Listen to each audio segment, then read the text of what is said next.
Very well. Welcome everyone. This is our second Hyperdrive edition Glassy Hour. We're a little smaller than usual today, but anyway, let's just start. So today we got Noah from Helium. He's one of the guys who was responsible, I think, for the migration to Solana. If I think most of you are probably heard of it, that Helium switched over to Solana as the chain they run on. And what is Helium doing? I think, well, you can explain that better than me in a bit. But before we start the session, actually, I want to do a quick announcement. You probably also heard about it, but we are organizing a build station again. So we already had one for the previous hackathon, and now we're doing it again.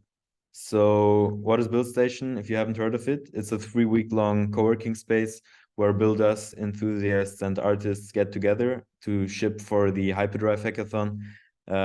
Yeah, we got free snacks, setups with monitors, and also the highlight, we have a demo day, a local demo day with local prizes. So only teams who are at the build station can participate, and you have a really good chance at winning actually, because we have 17 prizes with a 30K prize pool. So projects like Bunker, Trigger, Soul Lightning, and many more were also built during the last build station and demoed, and they also won at the demo days. So if you want to join us, build some crazy things, come to Berlin and bring your pets. That's also important. And otherwise, just sign up. Chris dropped the link, and well, I wanted to give it over to Noah, hopefully. And yeah, a great session. Sure. I can't screen share. Oh, that's my bad. Can try again? Oh, we'll stop others' computer sound share. Yeah, sure. Yeah. All right, now I have to find a slideshow in the mess of 10,000 windows. Here we go. Yeah, I think I found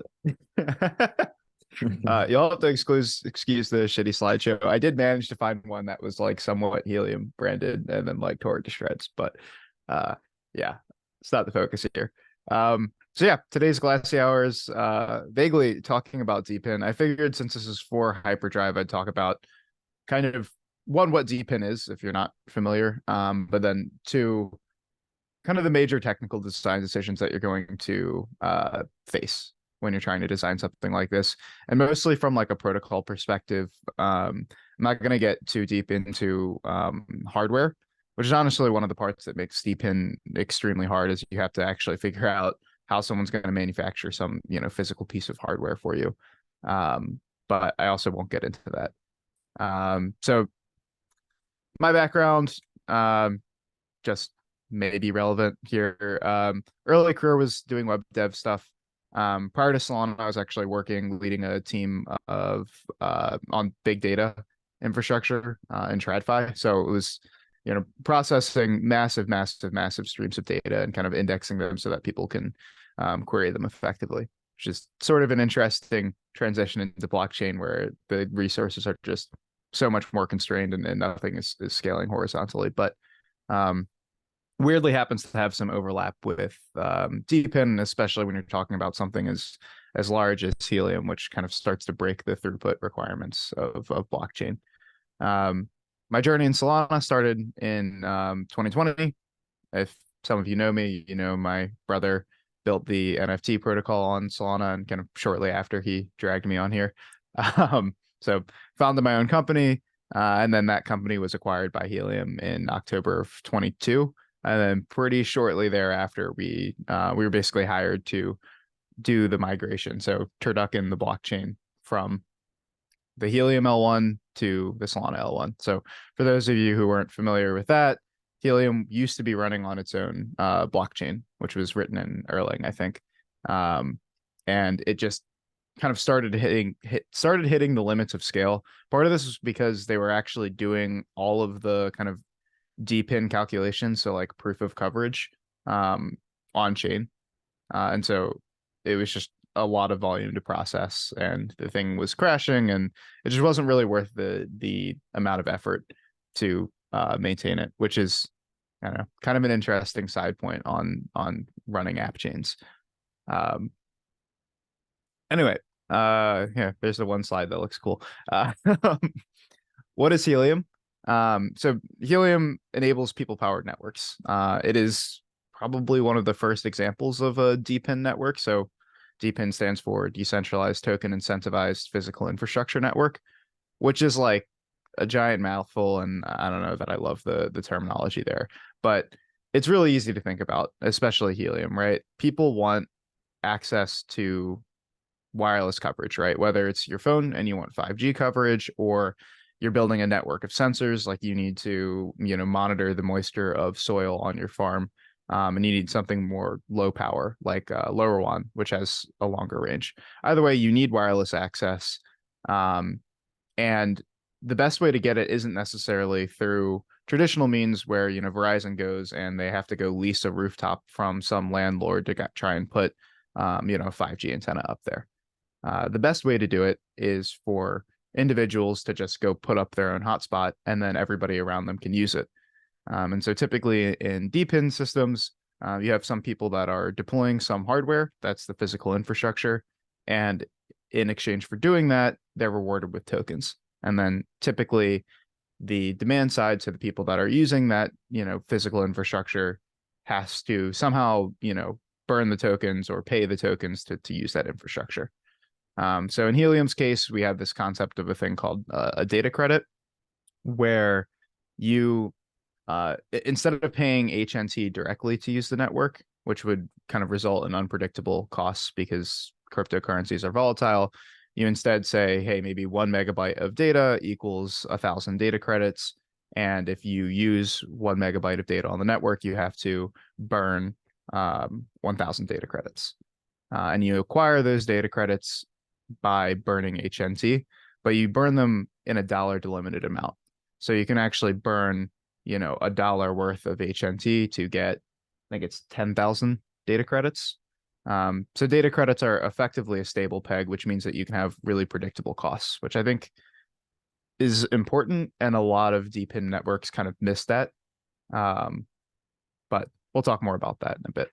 Also, stop me, by the way, if anybody has any questions. I should probably open the chat somewhere else. No question. You look like a Jordan Prince's son. Yeah, we look alike, but he's way taller. So yeah, why Solana?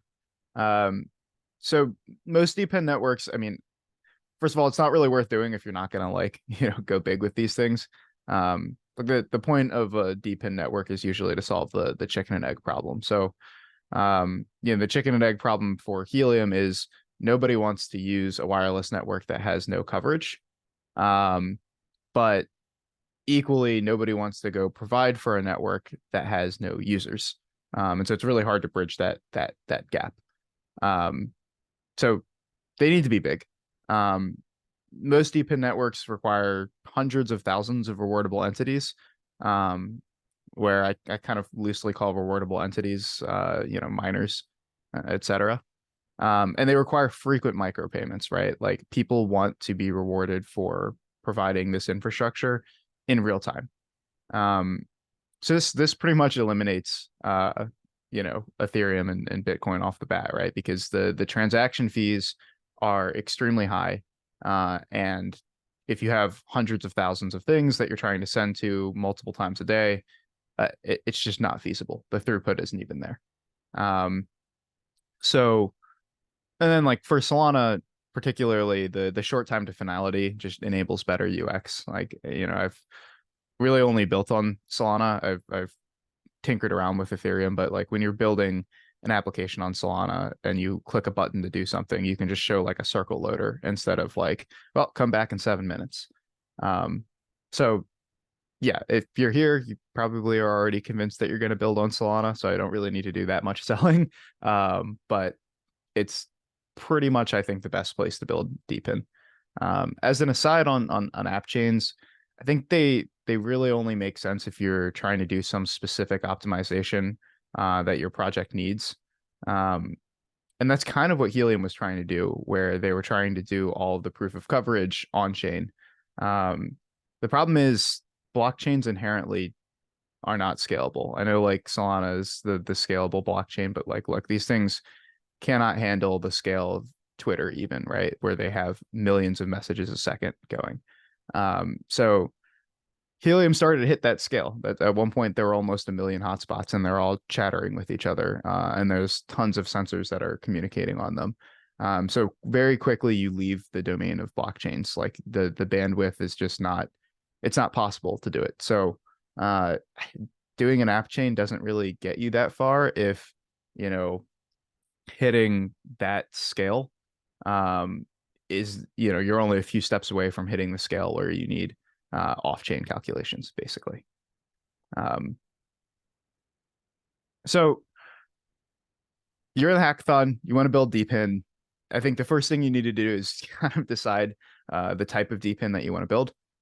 So Helium, we've talked a lot about because I work there, is obviously like a wireless network, but there's also server network providers. So Render is coming to Solana, and they provide GPU power.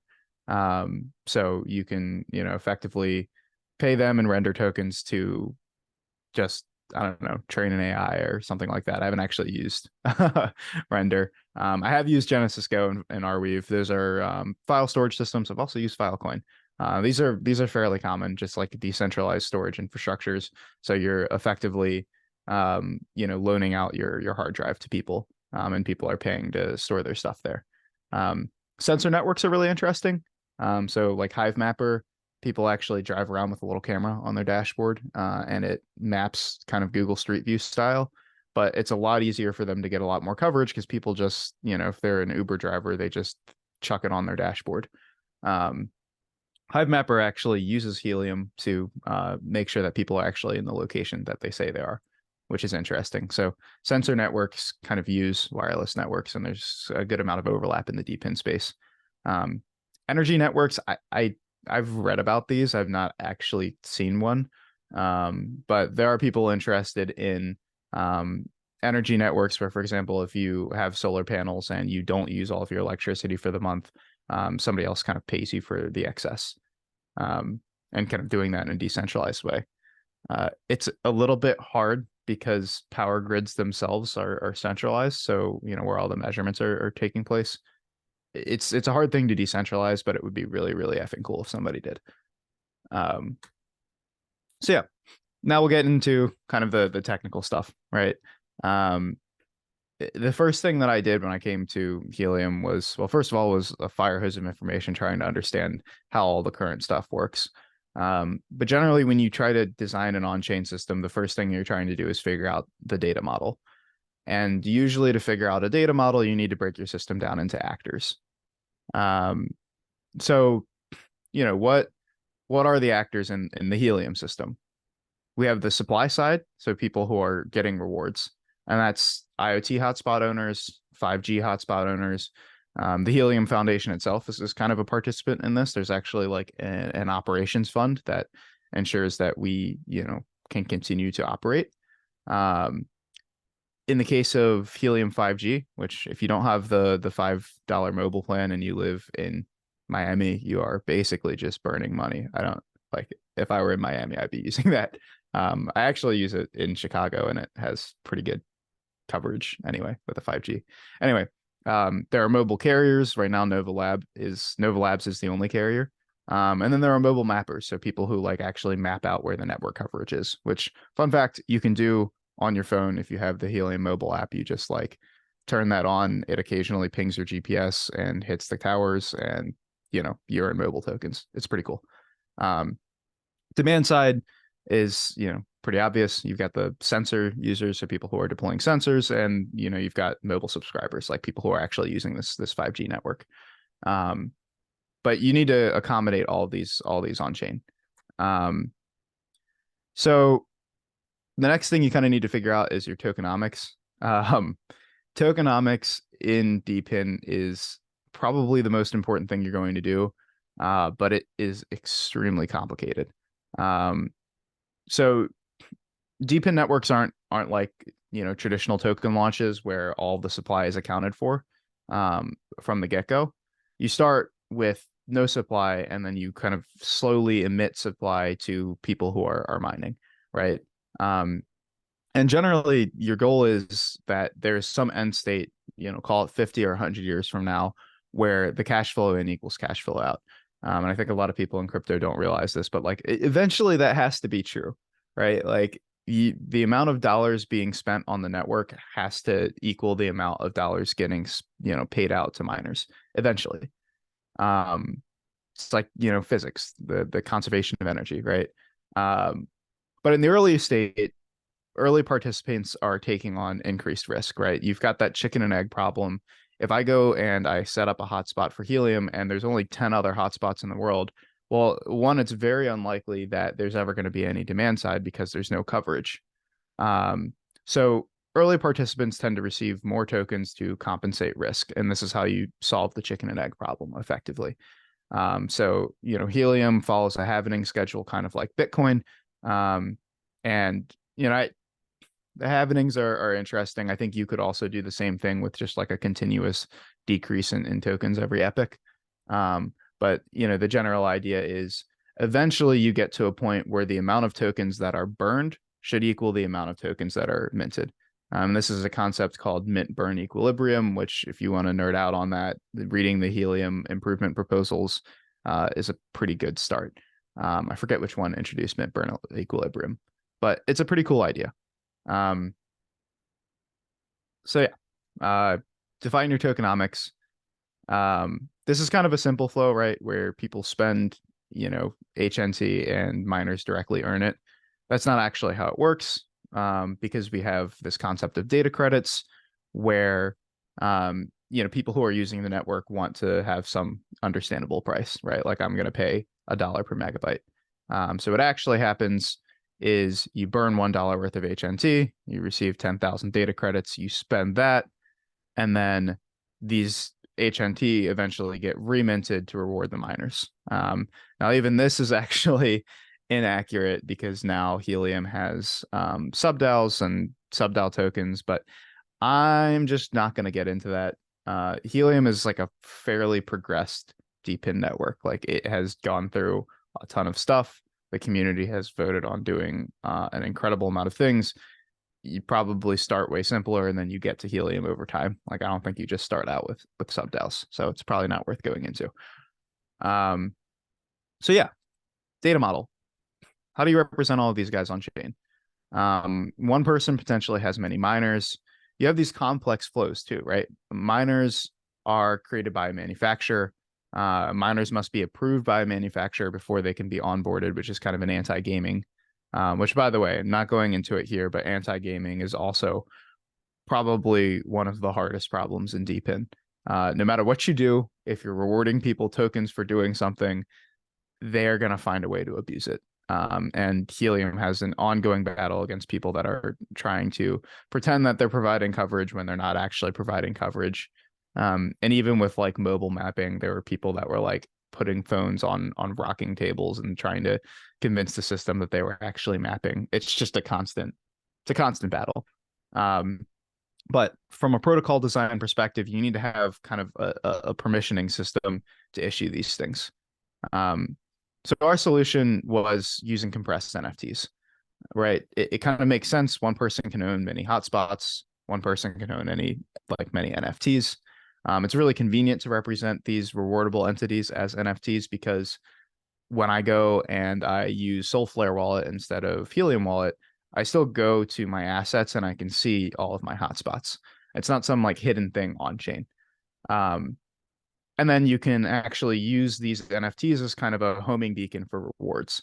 So instead of having to keep track of which miners belong to which wallets and like sending tokens to some particular wallet, instead you just effectively send tokens to the NFT. The NFT is your homing beacon.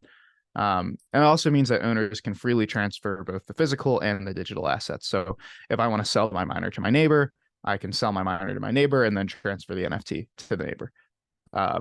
So it's a really clean experience. I really highly, if you're building anything DePIN, I highly recommend having your rewardable model just use NFTs. Yeah, they're super interoperable.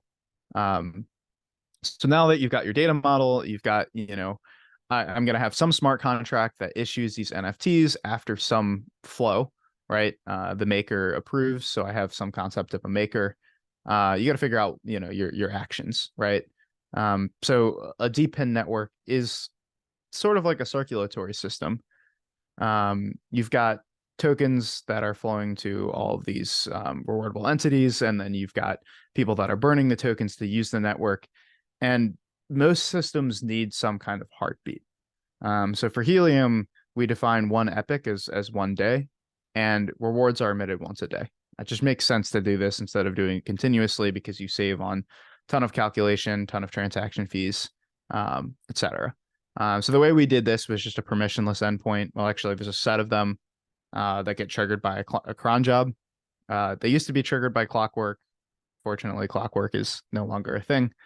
Hopefully somebody resurrects it, but we just made a cron job because it's a permissionless endpoint and theoretically anybody can run it. Yeah, I'm looking at trigger. But yeah, how we tie the NFT to the physical device is kind of interesting. Compressed NFTs themselves don't allow you to make an NFT unique on some ID boundary, right? Like I can't make an NFT that represents a person in the US and have it keyed by its social security number. So a hack that we had to do, which actually costs more in rent and totally sucks, and I would love if somebody had another solution to this, is we actually just created for every single one of these NFTs, we create a PDA, and that PDA is keyed off of the hotspot's ID. And all these hotspots are kind of interesting in that they have a cryptographic chip in them. It's not an ED25519 chip. It's an ECC compact chip, but you can actually key the hotspot by its public key. And then people, when they're onboarding these hotspots, the hotspot actually signs a transaction that verifies that they physically must have it in their possession. And then we can tie it directly to the NFT, and we actually block any kind of NFT from being issued if that ID, that cryptographic key, is already taken. But it does cost more rent, which sucks. But hey, at least we're not paying for the metadata and the master edition and all of that jazz. So yeah. The next thing you got to think about is scale, right? Like this is DePIN. You have to assume if you're having any measure of success that you're going to get a shitload of scale. So you want like back of the napkin, like how many rewardable entities are you going to have? So Helium has actually, I don't know if we've crossed 1 million yet, but there are like 400,000 active hotspots, and there are, I think it's like 970,000 total hotspots on chain. So it kind of stands to reason, Helium's got almost 1 million hotspots. We're planning for 10 to 100 million, right? Like we plan for larger scale than we even have right now. So in kind of data infrastructure, we used to discuss things in terms of push versus pull semantic. So push semantic is kind of like a WebSocket, right? You're pushing information to somebody. In the case of blockchain, I'm pushing rewards into the wallet. That's what Helium used to be. It's a great UX because people just like the tokens just show up in people's wallets. But it's actually really expensive and error prone because now if I have 1 million hotspots, I have to send 1 million transactions a day. If I have 1 billion hotspots, I have to send 1 billion transactions a day. And it's super inefficient, right? Because most people aren't interested in their rewards daily, right? They're interested in their rewards the moment that they want to go and like sell the token or do something with it, transfer it. And so that's where we get into pool semantics, which is sort of like Kafka and data infrastructure. It's instead, I'm going to ask when I want the things. And in a wallet, we can easily show how many rewards you have and how many total tokens you have, but you only actually materialize them into your wallet as needed. You click a claim button. It's kind of like hitting a pinata. It's actually kind of fun. Well, it's not been fun lately because it's laggy and I need to fix some bugs, but you hit a pinata and you get your tokens. And because of this, the system is much more efficient. And I think we only account for like 30% of transactions on Solana right now instead of, pumping the TPS, which, yeah, people were sad that we engineered this in a way that it didn't pump the TPS, but like, I don't know. To me, that's just like, that's a waste of soul. That's a waste of compute. That's, I consider the blockchain a shared resource. And I'm, not going to go poop in the community pool. There's just no reason to make it inefficient when you can make it efficient. Also, it's a lot less error prone when you're not trying to run some massive amount of transactions in some time crunch. Which if you watch my talk at Breakpoint, I'll be talking about how we actually turducken the blockchain, and that was another engineering principle. It was like, when we're trying to turn off this blockchain and move it to another one, I am not trying to have anything that's dependent on running a bunch of transactions in a timely manner, because that's just madness. So yeah, right now, if we did it the push way, Helium would take like 50,000 transactions a day, which I don't know. I think that's like $5 in Sol, so we could totally afford it, but still bad. The next thing you need to think about really is I tend to be like a on-chain maxi. Like, I want to put as much shit on chain as I possibly can. And there's some pretty impressive things on chain for Helium, like stuff around governance and V tokens and delegation. But there are some things that are just way too heavy to put on chain. And one of them is one, like sensor traffic, like rewarding hotspots for how much data has flowed through them, and two, proof of coverage, which kind of involves all of the hotspots talking to each other, and they beacon and then they witness each other. So you're talking multiples on how many hotspots you have. It honestly, like, even for a Web2 calculation, it's pretty expensive. So if you're doing something like that, it needs to be off chain. Another kind of interesting example of like the counter side of this is like, render, the calculations are probably much less expensive, right? It's fairly obvious. You go and you use X number of flops for however many hours or whatever. And you can actually do those calculations on chain. And because you can, you probably should. But if you can't, you have to use oracles, do the Web2 calculations, and then you decentralize it by having multiple people running the same calculation. And so oracles are kind of where Helium's at. So oracle design was kind of another just interesting thing to design for. We wanted to, or really I wanted to avoid having a situation where the oracle needed to care about what was happening on chain. Because then you have this like weird, if you were to draw it on a chart, you have an arrow going both directions, and I hate that. Like, you don't really want the oracle caring about whether or not somebody was rewarded. So the solution we came to, and you can actually use this, it's an open source program, it's pretty generic. So anybody building in DePIN that needs an oracle can use this thing. It's called a lacy distributor. What we do is the off-chain oracle tracks per hotspot, or really per rewardable entity, the total lifetime rewards that it's ever had. So, let's say I turn on my hotspot, I earn 5 IoT. Now its lifetime rewards are 5. It goes up to 10. Now its lifetime rewards are 10. On-chain tracks the total claimed lifetime rewards and the current lifetime rewards for the oracle. So this is maybe a little bit confusing to think about, but the example is, I have 0 rewards, the lifetime rewards tick to 5. The oracle writes that to the chain when I ask, and on chain can see that I have not claimed any rewards. So 5 minus 0 is 5. I claim 5. Now total claimed goes to 5. A day later, it goes up to 10. 10 minus 5 is 5. I claim that, and now both say 10. And this eliminates a dependency of the oracle having to worry about how many tokens people have been sent. Downside of this, of course, is now you have another piece of data that you're tracking on chain, which costs rent times a million hotspots. So yeah, we did get murdered a little bit on the rent, but the compressed NFTs helped somewhat. Eventually, I will be compressing this stuff as well. but not yet. In a push-based design, if you feel the need to do a push-based design, if your scale is just not that high, some of the problems you're going to need to think about is how do you avoid a double spend. You need exactly once execution, right?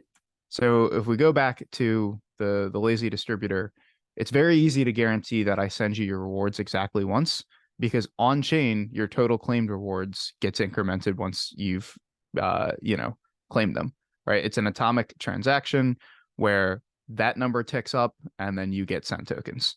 So it's very, very, very easy for me to guarantee that the next time this transaction gets run, you get 0 and it gets run exactly once.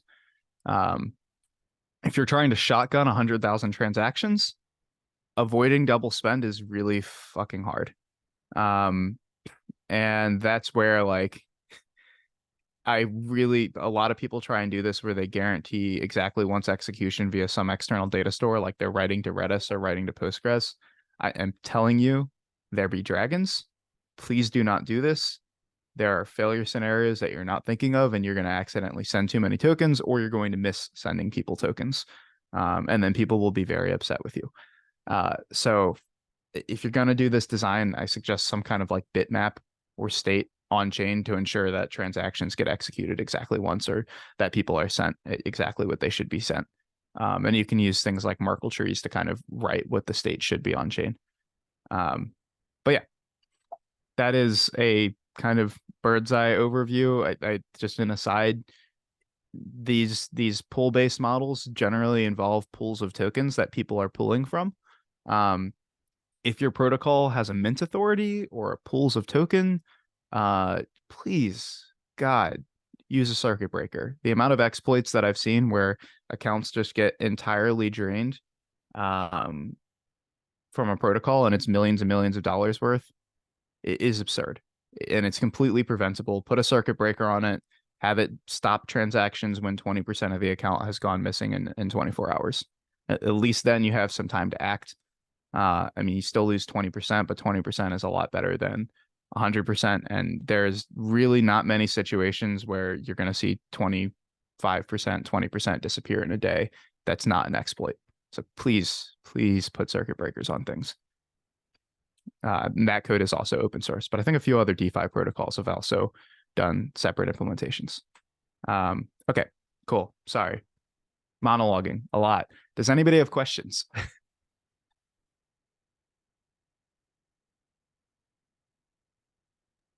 I actually have one question regarding Helium.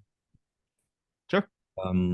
So how do you guys manage to provide the internet for so cheap, like just $5?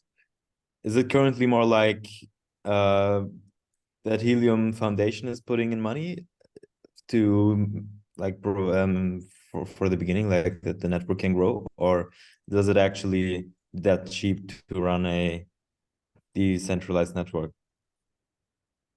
So technically it's not us, it's Nova Labs, which is kind of like Solana has Solana Foundation and Solana Labs. But it's a bit different. Nova Labs is the mobile carrier, so they're an MVNO.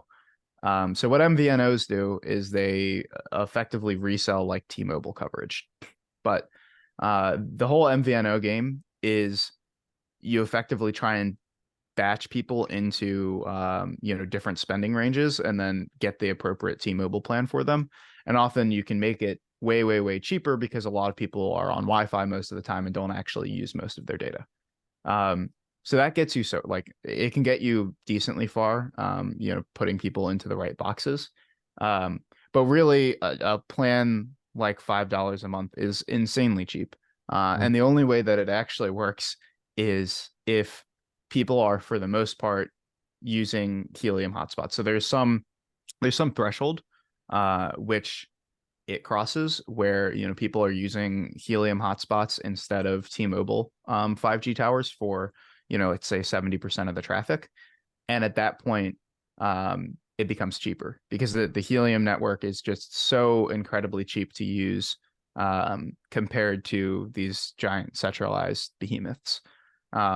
And so there's a reason that there's the $5 is not nationwide. The $5 is only in Miami, and that's because The only way that it makes sense to do a rollout like this is to roll it out a city at a time, where you can guarantee that the coverage on that city of helium hotspots is going to be high enough that Nova Labs isn't completely, bleeding itself dry for these cheaper plans. But yeah, I don't know if I don't actually know their financials behind it, so I don't know if $5 is sustainable forever. I suspect it's, I don't know. It kind of reminds me like when I used to be able to get Uber pools for super cheap in Chicago. And now I can't anymore, but they're still reasonable. I wouldn't expect, helium mobile plans to go from $5 to $50, but like if it went from $5 to 10, I wouldn't be that surprised. But again, I'm completely just speculating because it's a separate company that manages that, and I know nothing about what the actual like profit centers are for it. All right, thanks. But it is cool. And because it's crypto, they can do super interesting stuff, which they will do in the future. Like, I think they can actually take a good stab at preventing SIM swaps, which is interesting.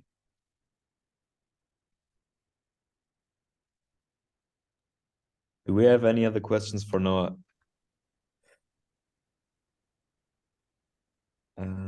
Is eSIM SIM swap even possible? Chris asking. With eSIMs, I don't know. I think you maybe could, but yeah, I don't know too much about how it works. Is Yeah, Helium Helium Mobile is an eSIM. Although I think they do also have a physical SIM option. Yeah, you can tell I don't know too much about Helium Mobile. I have built some of the infrastructure that they use on chain, but yeah, Nova is very much and this is kind of where we have that model of carriers for which doesn't really exist for the IoT world and lower one, but in mobile you have the concept of carriers, and they're doing a lot of work to figure out all of this stuff. Interestingly, there can be more carriers on Helium Mobile if anybody wants to, try and be a carrier, but it's a hard life.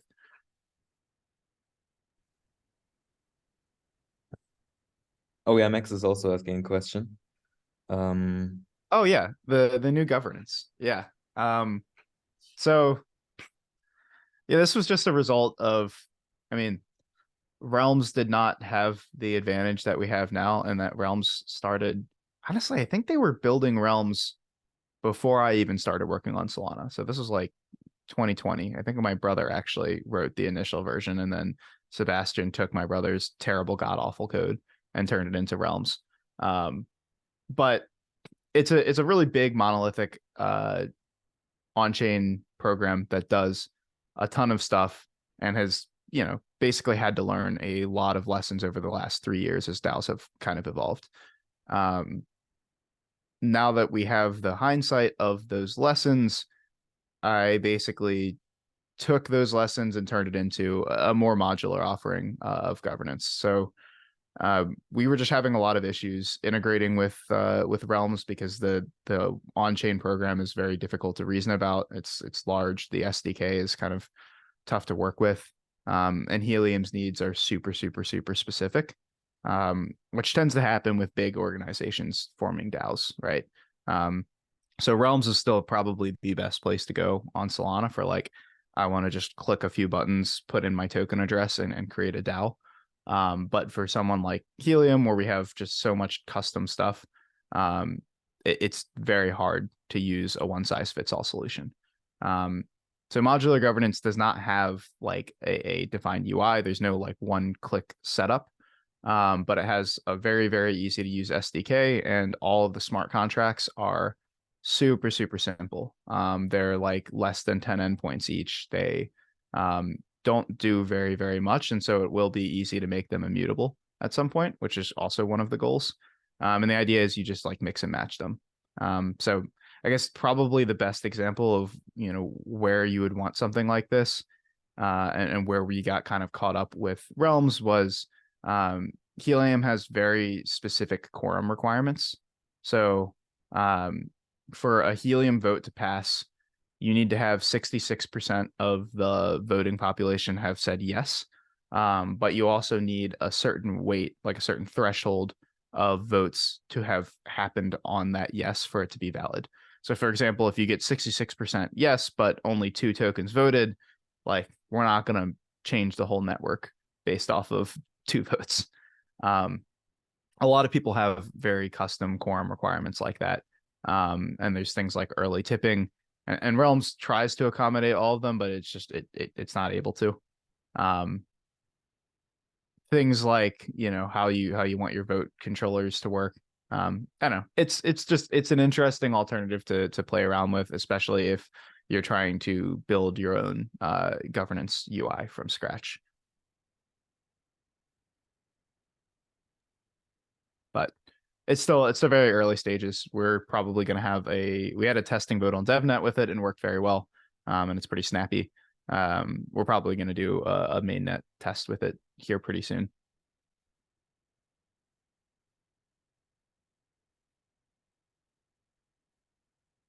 What identity?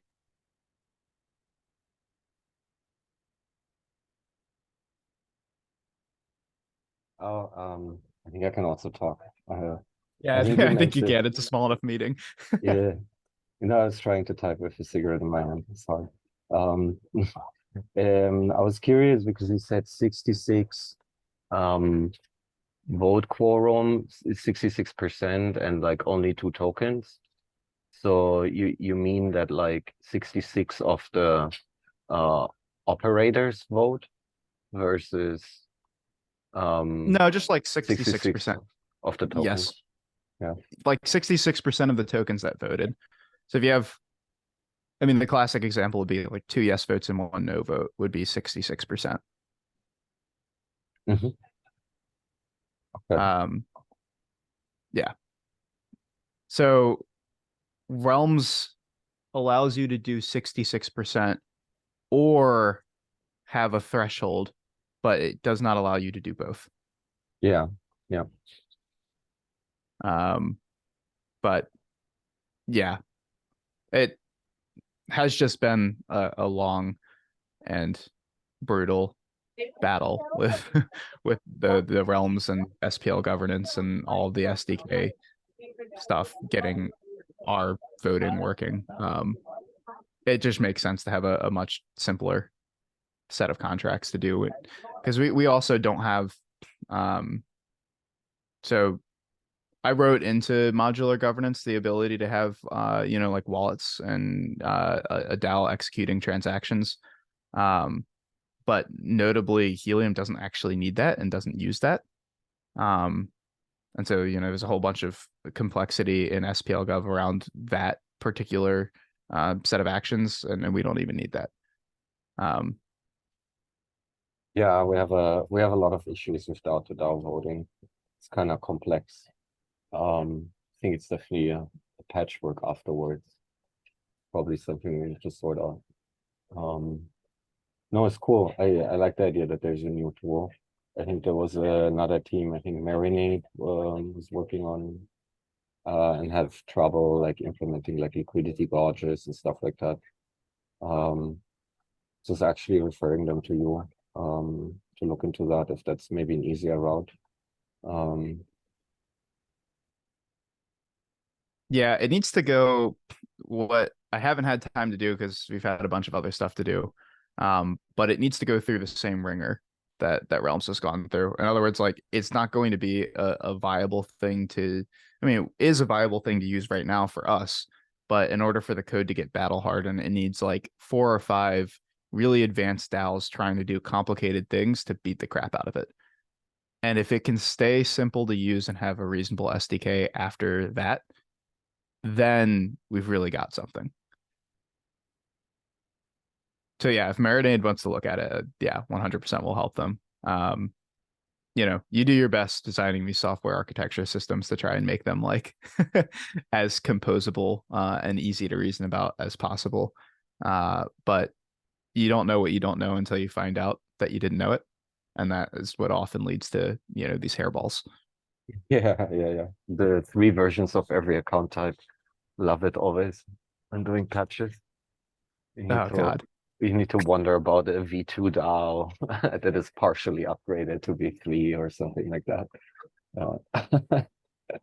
Oh yeah, that stuff is crazy. And like trying to build the backwards compatibility into it. And then you just find out that some guy hasn't upgraded his DAO from V1. Yeah, it's very tricky to do this stuff with Anchor, by the way. I was wondering, we noticed this after the fact when we had like upgrades in Mango V4 that like changing account structures is just like super painful. I think you recently did like a migration, right, where you just cranked it. I saw that. Like, I don't think it was governance related. I think it was Helium core related. Oh, yeah, we had to add a field. Anchor does pretty well with adding fields as long as you have padding or you realloc. Adding fields is really easy. But if you like fundamentally change the object, you gotta go. So I name all of my objects V0 because I know that I'm gonna mess it up and there's gonna be a V1. But yeah, then you have to crank it if you turn it into a completely different object. Because then it'll yeah, have maybe a different PDA. exactly. Yeah, the PDA switch. Yeah. But that's kind of another goal of like making everything separate smart contracts. Is that let's say you want to go from proposal V1 to proposal V2. Um, potentially you can just like basically deploy a different program and then start using those proposals instead of the old proposals. Whereas with Realms, you can't really do that. Like you can't separate out the wallet management from the proposals, from the voting, from the, vote weights. All that stuff is kind of baked in. So you can't just like replace one part of it. But the design of modular governance is such that like the different contracts, some object in that contract is aware of what program ID, like what proposal program ID it should be using. But you can switch that. I actually got another question for you. What are like projects that you are excited about or would be excited about for the people to build during the hackathon? What do you want to see? I had an idea that I posted on Solarplex that honestly I would probably be trying to build it right now if I wasn't doing the helium stuff. But my wife and I have been like messing around with learning Spanish and we've been using Duolingo because like obviously it's super easy. But I took a few years of Spanish in high school, so at a certain point I'm going to get to a point where like doing exercises in a shitty little app isn't actually going to do anything for me and I need to actually speak with somebody who speaks Spanish to actually learn. And we'll probably go overseas for a while and try and like immerse ourselves. But if you can't do that, you need some kind of like, a Fiverr for talking to somebody. But likewise, there are plenty of other people that like want to learn English that want to talk to, a native English speaker so that they can immerse themselves in it. And it struck me that it seems like a kind of interesting idea for a crypto network where, you effectively earn tokens if you speak your native language with somebody to help them learn, and they pay tokens to, learn from you. Maybe Yeah, like, I don't know, probably decently easy to set up. yeah, actually, I also heard like of a similar idea for doll matching. So the idea was like doll match, so that if people need doll matchers, for example, common use cases, doctors, if there are people at the doctors who don't know the language, but they can't explain what they're having, that they can just go into the app, find somebody who speaks the language, and they get rewarded with tokens to translate them, and yeah, well, lead the conversation. Yeah, they I actually, so my wife is a nurse and they actually, I mean, it's not crypto. Um, they have that. Like you can ask for a translator for pretty much any language. I mean, she's at a pretty big hospital, but it's so god awful slow and there's so much like red tape getting one yeah. that oftentimes you're better off like trying to play charades and like just figure out what they're trying to say, or like if a family member is able to speak a little bit of English. So yeah, it's definitely not ideal. yeah, you could almost certainly build something that's like way faster. Especially, I don't know, I feel like the language opportunities are super interesting because crypto is so massively global. It'd be like really easy to bootstrap, a bunch of different languages. Like that's kind of been one of the more interesting parts of working in crypto is like I have never had to worry so much about time zones when like setting meetings and stuff with people. But like Helium's got people everywhere. There's people in Europe, there's people in Africa, there's people, I mean, not Helium Foundation, but just the network in general. There's people in Australia. It's very loud people in Australia. I like them though. Right. Do we Yeah, have I any think- other questions here? I also think that like DePIN is really interesting in general right now.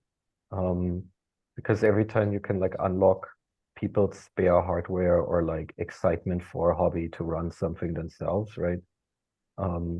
Now the tools kind of like you don't need to build your own L1 anymore, but you can kind of go the Helium route where you piggyback on an existing L1 and have on-chain governance, right? Like all the DeFi capabilities, mint tokens, distribute them, airdrop them, whatever, built for you. So I think it's like probably like 10 times easier to make a DePIN project now than it was like in 2015. I think there will be a lot of projects coming up. I think for people who are already in the scene, it's probably good to like just look around what people have at home or what they have as a hobby. See a lot of people playing with like synthesizers and stuff like that, right? Somehow, or for instance, like old validator hardware, right? It's like just maybe not on the cloud. It's like most of the Solana nodes are not running on the cloud.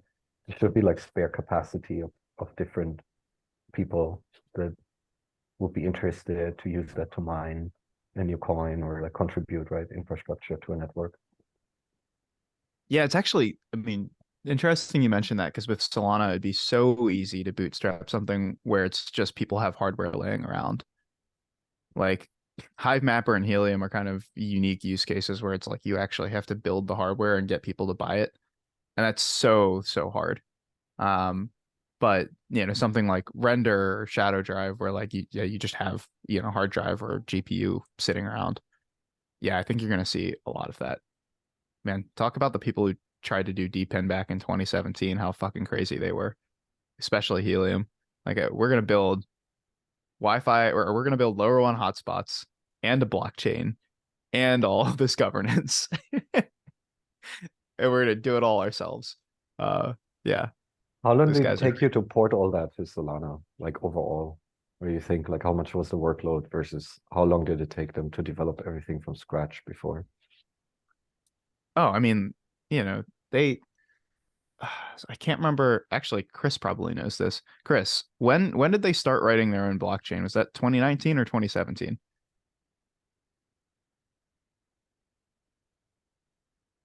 Oh, Fairby's not on. Yeah, let me unmute here. Well, they tried to Capcom tried to hire Tolly actually to do the Wait, for blockchain real? work. Yeah, and Tolly said, "No, I gotta go build Solana." Wait, that's actually epic. And so I don't know when they started, but they launched. What was it? 2019. They must have been working on it for a while. Yeah, so you're talking like probably what, like 4 or 5 years of development effort into that L1. And so my team started work in October and we launched the migration 6 months later. So like, yeah, I mean the amount of effort into it is just, yeah, it's a massive saving of effort. Now given like, they had a working prototype in 2019, so maybe after a year or two, but still it's a massive amount less work. And I think the biggest change is like the recurring costs. Like Nova Labs had to keep a pretty big team to just maintain the blockchain, keep it on. People had to be on call at all times because the thing, well, Solana people are familiar with this. When the chain goes down, that's pretty shitty. And at the end there, especially the Helium chain just like kept going down, and yeah, it's a lot of stress. Well, first they were running the whole chain on the Raspberry Pis. You didn't get to see that, but there was consensus was 16 Raspberry Pis, and it was a pretty big step to get that running on the external validators. It was croaking, and that's where they started. They thought we're just going to run consensus on the hotspots. They didn't know they were going to get a million hotspots, and nobody had invented Solana either. So, well, they did what they could. You gotta admit, it was was kind of only a beautiful Ethereum at the idea. time. It was kind of a beautiful idea that we're going to have people deploy all these hotspots, and the consensus is also going to run on the hotspots. I wonder how many they got to before it broke. About 16,000 or something, as I recall, or 30,000. And when That's you would actually hit consensus really with your impressive. hotspot, you would earn like 64 HNT in one consensus period. That was pretty something. Wow. I mean, actually, 16,000 is how many Solana validators are there? That's actually probably 2,800 or something. No, but Oh, they only had 16 validators in consensus at one time, of course. oh, so it like rotated which hotspot was in They consensus. would get elected. If you got elected to consensus, you hit the jackpot because you were one of 16 earning the consensus rewards. That's amazing. It was pretty something. Yeah. So definitely a lot less work to do it on Solana, but non-zero. But I think, you know, a lot of things have changed with Helium since then. Like honestly, the great majority of the work was not so like I built the prototype for Lazy Distributor, which is basically the core of how a simple DePIN project needs to work. I built that in a few days. I think it was like a week, tops. The rest of the time was like mostly spent around all of the really complex bits of Helium, which is like you have this idea of data credits, you have sub DAOs with treasuries, and you have all of this governance where like you stake your tokens and get V tokens. But if you stake your tokens within the first week of the migration, you get like a 100x bonus or a 3 times bonus. And like there is so much stuff related to governance around Helium that is outside of just the basic DePIN. That's really what took like the 6 months. You could definitely bootstrap a DePIN project where people already have hardware laying around in a hackathon on Solana in a few weeks. Like, especially if you just reuse the stuff that we wrote for Helium. do you have any example programs that you can share that are open source, like a simple one that people can use like as a template to get started Yeah, I building would. programs? So it's all open source. Helium program library is the one you want to look at. It's called Lazy Distributor. Lazy Distributor and Helium program library is like if you want to do pool-based rewards for a DePIN project, you just use that contract. You don't even really have to fork it. You just use that contract and then store what every single like rewardable entity deserves as a reward in a fucking Postgres database if you want to. As like a V1, and that's it. You got your DePIN project. Like issue people NFTs representing that piece of hardware, and then increment the rewards that that thing gets in a Postgres database. Then eventually get more than one person to run that Postgres database, so it's decentralized. And like boom, you've got a DePIN. Like it's super easy. Oh yeah, Chris also has an interesting question. What do you think about general decentralized compute like ICB, no Sana, etc.? Haven't really looked at it. Although I kind of consider Solana to be my decentralized compute. I'm pretty bullish on the Sana actually. For till now, I think they've been doing decentralized CI/CD pipelines, I think. But I've had a talk with them at the Hacker Oh. House in Berlin. Well, I know And Switchboard was like they working have on verified functions.